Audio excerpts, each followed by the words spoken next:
Hello class 11th students. तो देखिए, आज फिर से हम आपके लिए एक नए अध्याय के बहुविकल्पीय प्रश्न लेकर आए।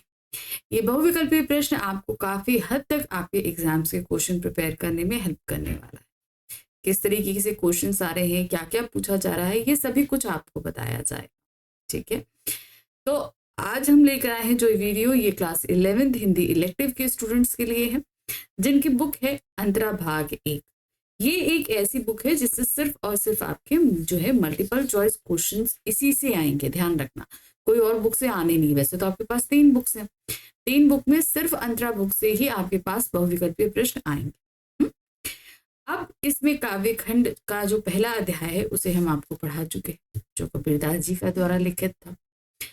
अब आज हम आए हैं काव्यखंड के दूसरे अध्याय पर, जहां पर हम देखने वाले हैं सूरदास जी द्वारा लिखित 2 पद। ठीक है, ये हमने पढ़े हैं पूरे लाइन वाइज। मैंने आपको एक एक अर्थ समझाया है और साथ ही साथ उसके भावार्थ को भी समझाया है, काव्य सौंदर्य भी बताया। तो आज हम इनके करेंगे बहुविकल्पीय प्रश्न। अध्याय क्या है? खेलन में काको गुसैया। फिर नेक्स्ट है मुरली तव गोपाल ही भावती। ये 2 चीजें, 2 पद थे हमने पढ़े थे। इन्हीं 2 पदों पर आज प्रश्न पूछे जाए। तो चलिए देखते हैं फटाफट काव्यांश आधारित कुछ प्रश्नों को, और फिर उसके बाद हम देखेंगे क्या कुछ एक्स्ट्रा क्वेश्चंस। सबसे पहला हमारे पास में पद्यांश आया है। मुरली तव गोपाल ही भावती, सुनरी सखी जपती नंदलाल ही नाना भावती नचावती। राखती एक पाई ठाड़े करे, अति अधिकार जनावती। कोमल तन आज्ञा करवाती, कटी टेढ़ो ना आवती। ठीक है, अति आधीन सुजान कनौड़े, गिरधर नार नवाती। आपहु पौड़े अदर सज्जा पे, कर पल्लव पलुटावती। भटुकी यानी कि भौवे कुटिल, नयन नासापुट हम पर कोप करवाती। सूर प्रसन्न जानही एको छिन्न, धरते शीस डुलवाती। तो अब यहाँ पर क्या कह रहे हैं, यहाँ पर गोपियां जो हैं वो श्री कृष्ण की मुरली को बिल्कुल पसंद नहीं करती। क्यों? इसका रीजन वहां पर उन्होंने देखा था कि क्या कहते हैं, मुरली ताऊ गोपाल, यानी कि गोपाल को मुरली बहुत भावती है। सुनो सखी, ये नंद नाला को अपने हिसाब से तरह तरह से नाच नचवाती है। नाना भांति नचाती है, यानी कि तरह तरह के नाच नचवाती है। एक ही पैर पर के जब देखिए मुरली बजाते हैं तो वो जो है ना त्रिभंगी मुद्रा में खड़े होते हैं, एक पैर पे खड़े होते हैं थोड़ा सा टेढ़े होके ना। तो उसी के लिए कह रही कि उन्हें एक पैर पर खड़ा करती है और उन पर अपना बहुत अधिकार जमाती है। कोमल तन क्यों, यानी कि श्री कृष्ण का तन जो है वो बहुत कोमल है और अपनी आज्ञा देके उनको अपने हिसाब से एक काम करवाती है, अपने अधीन रखती है और गिरधर को अपने नार यानी कि अपनी तरह से नचवाती।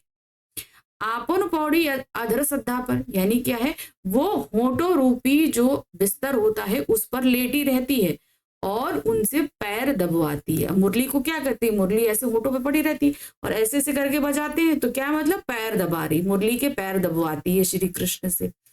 अब जब वो मुरली बजाते हैं श्री कृष्ण तो उनकी भ्रकुटी तन जाती है, नैन जो है वो थोड़े से हो जाते हैं, तो उनकी जो मुद्रा देखने में जैसे लगता है कि वो बहुत गुस्से में। इस तरीके से ये मुरली जो है कान्हा के द्वारा हम पर अपना गुस्सा उतारती है, कान्हा से गुस्सा करवाती है हम पर। अब इस पर आधारित 5 प्रश्न। पहला प्रश्न क्या दिया है, निम्नलिखित कथनों पर विचार कीजिए। ठीक है, 3 कथन दिए गए, हमें विचार करना है। गोपियां मुरली से ईर्ष्या भाव रखती हैं, ये बात तो सही है। मुरली प्रसन्न होती है तो कृष्ण भी उसके प्रति आनंदित होकर झूमने लगते हैं। गोपियां श्री कृष्ण को मुरली को छीनने का प्रयास करती हैं। नहीं, ये तो नहीं कहा, पहला दूसरा सही है। यहाँ तो यहाँ पर हम देख रहे हैं पहला दूसरा आपका खा ऑप्शन में है, तो इसको हम खा टिक कर देंगे। नेक्स्ट आते हैं, मुरली के बारे में गोपियां क्या कहती हैं। यह श्री कृष्ण को परेशान करती है, श्री कृष्ण को एक पैर पर खड़ा करवाती है, ये भी सही है। इनसे श्री कृष्ण की कमर को टेढ़ी कर देती है, ये भी सही है। उपरोक्त सभी, तो ये सारी चीजें श्री कृष्ण को परेशान भी करती है, उनको एक पैर पे खड़ा भी करवाती है, कमर भी टेढ़ी, यानी कि वो क्या होते हैं, त्रिभंगी मुद्रा में खड़े होते हैं। तो यहाँ पर उपरोक्त सभी सही। गिरधर नार नवाती, पंक्ति का भाव स्पष्ट कीजिए। इस पंक्ति का मतलब क्या है। यह मुरली पर्वत को धारण करने वालों की गर्दन झुकवाती है। ठीक है। गिरधर, गिरधर मतलब पर्वत को, नार नवाती यानी कि गर्दन झुकवाती है, बजाते हैं कि नहीं बजाते हैं। फिर है, यह मुरली श्री कृष्ण को मनाने का कार्य करती है। स्त्रियां श्री कृष्ण के सामने गर्दन झुकाती हैं।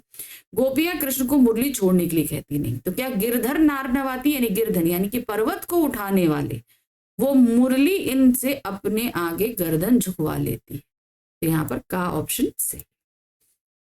एक पाई गढ़ो ओ करी का अर्थ क्या है? अब इसका मतलब क्या है? एक पैर पर खड़ा करती है उनको जब वो मुरली बजाते हैं। तो यहाँ पर गा ऑप्शन सही होगा। कर पल्लव पलुटावती, इसमें अलंकार कौन है? देखिए यहाँ पर ध्यान से देखिए। कर पल्लव यानी कर मतलब हाथ और पल्लव मतलब आपके पैर, ठीक है।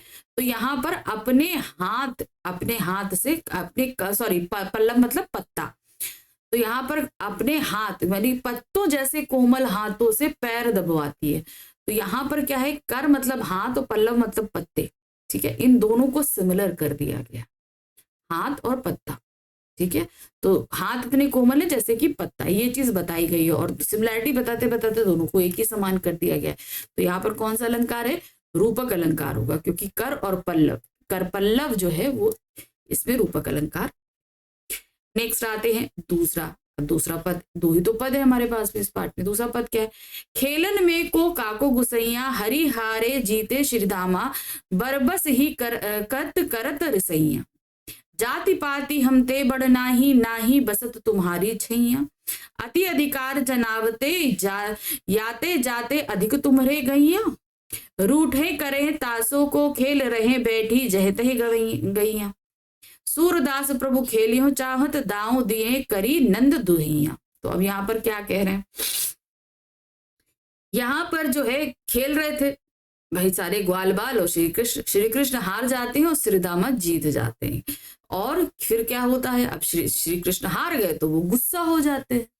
तो अब इस पे क्या कहते हैं? हरि हारे जीते श्रीदामा, यानी श्री कृष्ण हार गए और श्रीदामा जीत गए, और चुपचाप वो गुस्सा करके इधर उधर बैठ जाते हैं। अब इस पर श्रीदामा कहते हैं भाई जाति पात हमसे बड़ी नहीं, यानी कि तुम्हारी जाति हमसे तो बड़ी नहीं है। श्रीदामा ब्राह्मण है, कहते तुम हमसे तो बड़े नहीं हो, और ना ही हम तुम्हारी छाव में बसते हैं जो हम तुम्हारी इस तरीके से मनमानी खेल में माने। अति तुम्हारे पास क्या है? अधिक तुम्हारी गई है, यानी कि तुम्हारे पास ज्यादा गायें हैं, इसलिए तुम हम पर अपना अधिकार जमाते हो।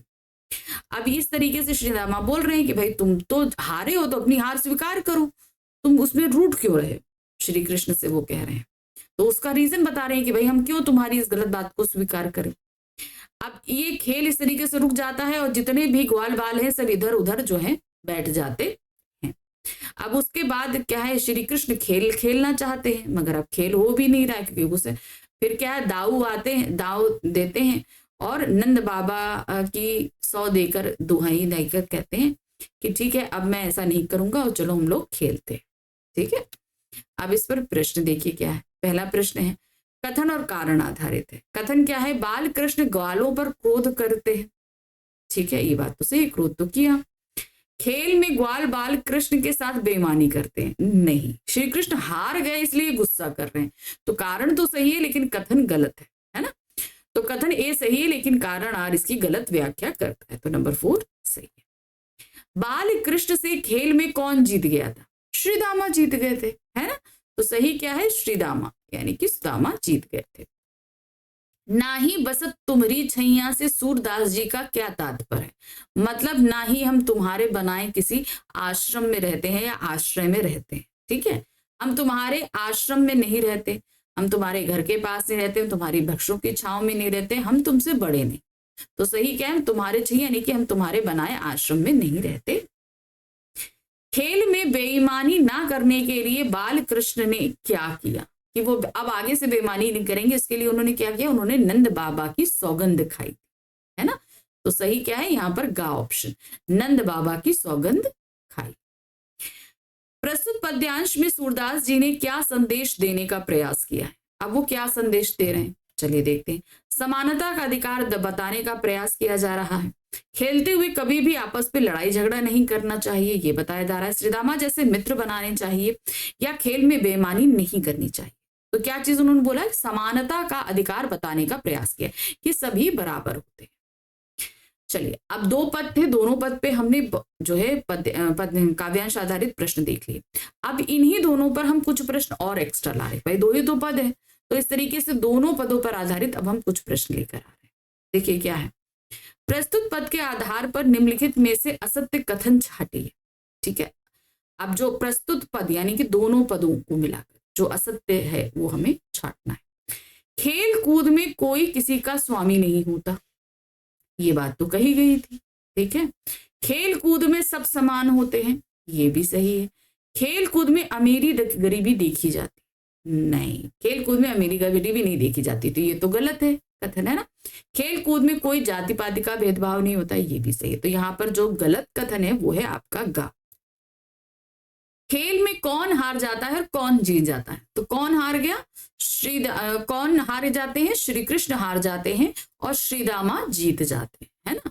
तो देखिए क्या है, श्री दामा जीत जाते हैं और श्री कृष्ण हार जाते हैं, तो यहाँ गा ऑप्शन सही है। नेक्स्ट आते हैं, ग्वाल बाल श्री कृष्ण के अधिक अधिकार जताने का क्या कारण बोलते हैं। तुम हम पर ज्यादा अधिकार जता रहे हो, क्यों, क्योंकि तुम्हारे पास हमसे ज्यादा गायें हैं, ये बात बताई थी, कही थी ना उन्होंने। देखिए क्या है, क्योंकि श्री कृष्ण के पास अन्य ग्वालों से अधिक गायें हैं, इसीलिए वो सब पर अधिकार जता रहे हैं, तो यहाँ पर का ऑप्शन सही है। श्री कृष्ण खेल में पुनः क्यों शामिल हो गए, क्यों शामिल हो गए, क्योंकि उनका खेल खेलने का मन था ना, इसीलिए ना वे स्वयं और खेलना चाहते थे, तो यहाँ पर खा ऑप्शन सही है। नेक्स्ट आते हैं, इन पदों में किस काव्य गुण का समावेश हुआ है। अगर हम देखें तो भाई ये पढ़ने के बाद हमें बड़ा अच्छा लग रहा, तो इसमें कौन सा गुण हुआ, माधुर्य गुण है, कौन सा है, माधुर्य गुण होगा। प्रस्तुत पद में गोपियां किससे ईर्ष्या कर रही हैं, अब दूसरा वाला प्रश्न ना, वो किससे ईर्ष्या कर रही है, वो श्री कृष्ण की मुरली से ईर्ष्या कर रही है ना, तो श्री कृष्ण की मुरली से ईर्ष्या करती है। निम्नलिखित में से असत्य कथन छाटिए। चलिए, अब हमारे पास में फिर से 4 कथन आए और गलत कथन हमें छाटना है। ठीक है, गोपियां श्री कृष्ण अत्यधिक प्रेम करती हैं, बिल्कुल सही है। गोपियों को लगता है कि श्री कृष्ण की मुरली ने श्री कृष्ण को अपने वश में कर रखा है, ये भी सही है। गोपियों को लगता है कि मुरली श्री कृष्ण को विभिन्न प्रकार से नचाती है, ठीक है, ये भी सही है। गोपियों के अनुसार श्री कृष्ण मुरली की आज्ञा नहीं मानते, ये गलत है। गोपियों के अनुसार श्री कृष्ण मुरली की आज्ञा को मानते हैं, ये कथन हमारा गलत है, तो यहां पर आएगा घा ऑप्शन गलत है। बांसुरी बजाते समय कृष्ण की छवि किस प्रकार की होती है, मैंने आपको बताया था ना, वो होती है त्रिभंगी, उस मुद्रा को क्या बोलते हैं, त्रिभंगी मुद्रा। तो यहाँ पर आपका पहला ऑप्शन सही है। श्री कृष्ण खेलते समय बेईमानी करने लगते हैं, इसमें श्री कृष्ण के कौन से मनोभाव प्रकट हो रहे हैं। अब एक बच्चा जो है भाई, वो प्रभु तो बाद में, पहले तो बच्चे हैं ना, तो वो क्या हो रहा है, वो बाल मनोभाव प्रकट हो रहा है, जिद्दी है कि नहीं मैं जीता तो मैं जीता, मैं है ना, मैं हार गया नहीं मैं जीता, है ना। तो देखिए क्या है, बाल हट और खींच, क्रोध एवं हिंसा, मित्रों से प्रेम और लगाव या बड़प्पन, तो क्या व्यक्त हो रहा है, वो है बाल हट और खींच, बच्चे की जिद और उसकी खींच की, मैं किसे हार गया, इस तरीके की खींच। सूरदास के पदों में निम्न में से क्या परिलक्षित होता है, देखते हैं। बाल मनोविज्ञान का चित्र है, हाँ बच्चे का चित्र तो आया है, जहां पर बच्चों के खेल के बारे में, उनके मनोविज्ञान के बारे में बात हो रही है। सखा भाव है, सखा भाव भी है क्योंकि मित्रों के साथ खेल रहे हैं। सगुण भक्ति भावना भी है, बिल्कुल सही है, गोपियों के माध्यम से सगुण भक्ति भावना निकल के आ रही है, तो हम यहाँ क्या लगाएंगे, उपरोक्त सभी। ठीक है, तो देखिए 2 पद थे, मैंने दोनों ही आपको कितनी आसानी से फटाफट करा दी। आई होप आपको अच्छे से समझ में आया होगा। बस इसी तरीके से आपको अपने क्वेश्चन प्रिपेयर करने, ठीक है। अब हम मिलेंगे अपने नेक्स्ट अध्याय के बहुविकल्पीय प्रश्नों के साथ। तब तक फटाफट चैनल को लाइक करिए, सब्सक्राइब कीजिए, शेयर कीजिए। कोई भी क्वेरी है कमेंट बॉक्स में आप मैसेज ड्रॉप कर सकते हैं, ठीक है। और अब हम मिलेंगे फिर से दोबारा, ठीक है। Thank you for watching, bye bye.